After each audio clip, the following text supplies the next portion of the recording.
Welcome in, hockey fans. It's another player profile from the Goal Out. As you can see behind me, I'm in Colorado College. I was here last weekend, too. I was in Denver last week.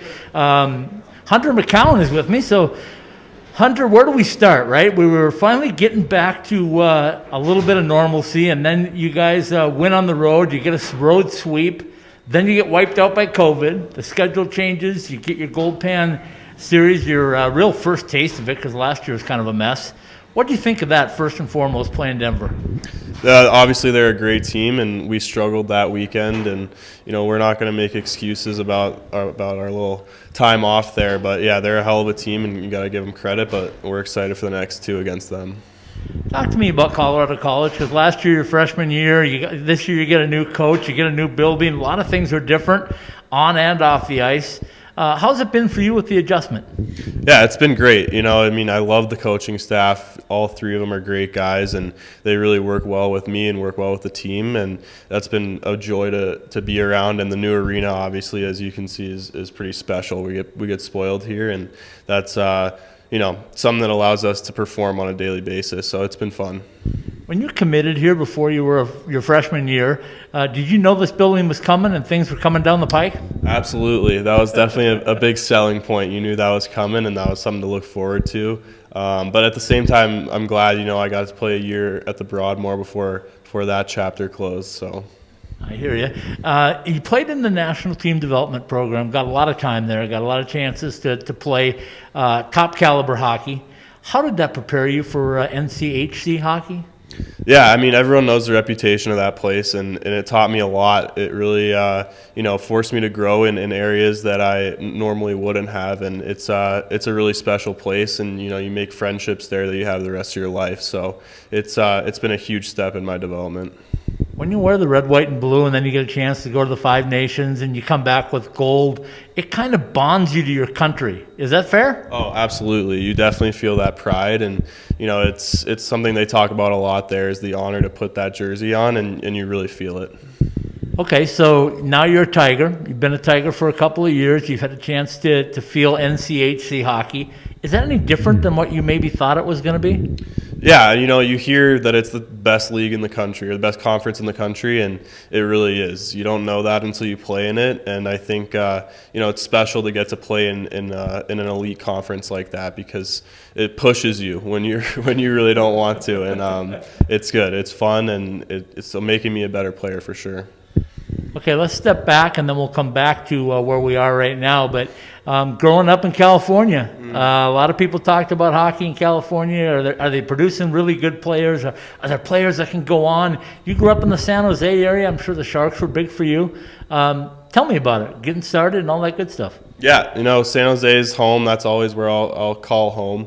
And it definitely was fun growing up there and playing there. I played for the Sharks and a number of other clubs there, and it's just it's a great place. It's not something that gets talked about a lot, but it's a fun place to grow up and play. You got the rivalry with LA and Anaheim and all that, and it's a fun spot. So it'll always be dear to me. Tell me when you got started. Do you remember when the first time you put skates on and said, "Hey, I'm going to go play hockey in California"? I don't remember it, but I've been told that it was pretty early on, probably about 2 years old. But yeah, it's just been my love ever since. People say that you can't have good hockey in California, and I think it's a bunch of BS, to be honest with you, because the rinks are the same size. It's still cold inside. I spent a lot of years in Arizona, and Oceanside Ice Arena in Arizona is one of the coldest I've ever been in. Why is that, in your mind, such a stigma? Yeah, it's just something that, California, you're at the beach, and you play outdoor sports there, I guess. But it really is kind of slept on. I think there is a lot of talent that's starting to come out of there, and it's a great spot to grow up, and you can't take that for granted. Okay, so let's jump back into life here at Colorado College. Ed Robeson Arena is here. You're living it. You're seeing it. Black and gold everywhere. Not bad branding. No, it's beautiful. It's just every day you get to come here, and you kind of just – you take a second and you're like, wow, this is pretty sweet that we get to be here. So it's fun, and it's a huge piece for this program as far as the future of it, and it's really special. Last weekend you played Denver in the Gold Pan Series. You still got 2 more games to play with them. They retained it, obviously, but 2 more big games before you start NCHC play. I asked Magnus Corona last weekend after what he thought of the building. He said, it's really narrow and really steep. As a player on the ice, can you feel that it's narrow and steep? Yeah, I mean, you can tell that the crowd is kind of right on top of you when you look around, and I think it's fun. It's a great atmosphere here, and we're excited to get students back on campus after winter break there, so it should be rocking. Okay, big weekend coming up as we tape this right now with Omaha. It's hard to reset, but then it's necessary to reset. I think Coach was really honest last weekend when he said, hey, we just aren't there yet. So what are you guys doing now to prepare for the rest of the season and hopefully a playoff run to reset and be ready to go? Yeah, it starts with a good week of practice, and that's something that we had here, just making sure we're bringing the intensity every day. That's the only way you're going to push your teammates and push yourself to get there and get ready, and I think we did that. So, it's just staying consistent with that and not letting your confidence slip after a weekend like that, because we know who we are as a team, and that performance wasn't us. So we're ready to go. When I look at the ability to play in the NCHC, once you get yourself to the point where you're tournament time, right? You got the weekend series first, you get through that, then it's one and done.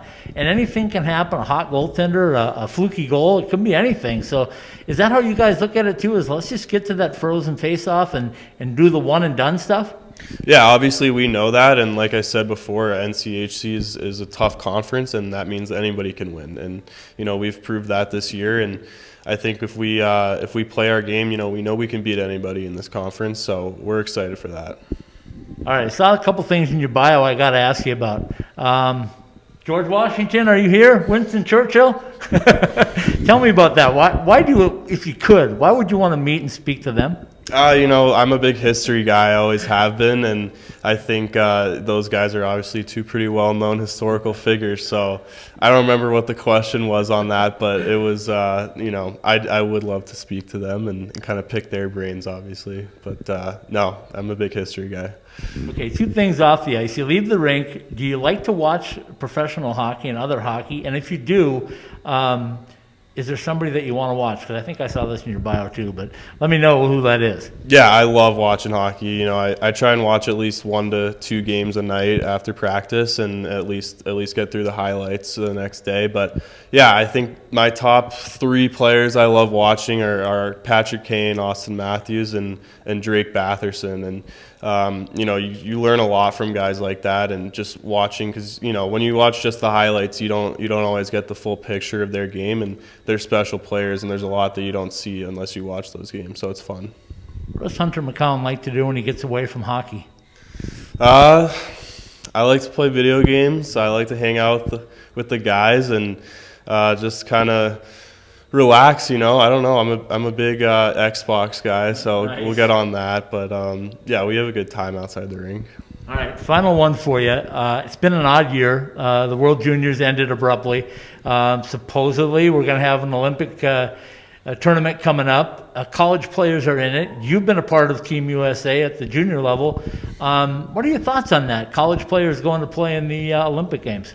It's so fun. I mean, you see the guys they're getting that opportunity, and it's going to be a blast for them. And that's a kind of a almost once in a lifetime experience to do it at that age, and it's going to be really fun to watch that. Hunter McKown, thanks for spending some time with us. Good luck the rest of the way, and make some noise when you get to that frozen face-off. We will. Thanks for having me.